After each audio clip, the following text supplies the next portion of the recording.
Αφιερωμένο σε όλους τους παρόντες, αλλά κυρίως στους απόντες. Ο Γλάρος.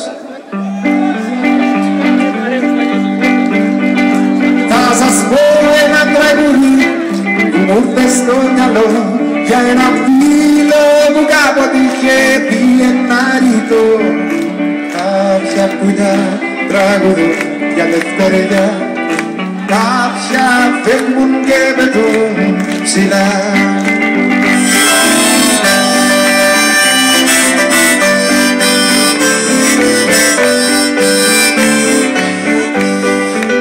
Τον φωνάζαν το ρητάρο, δεν είχε πράγματα πολλά, είχε μόνο ένα πανάκι και τα δύο του σκυλιά. Κάποια πουλιά τραγουδούν για λευτεριά, κάποια φεύγουν και πετούν ψηλά.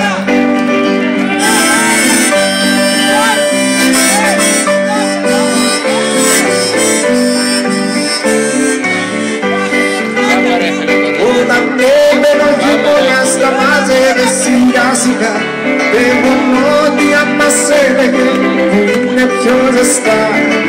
Κάποια πουλιά τραγουδούν για λευτεριά, κάποια φεύγουν και πετούν ψηλά.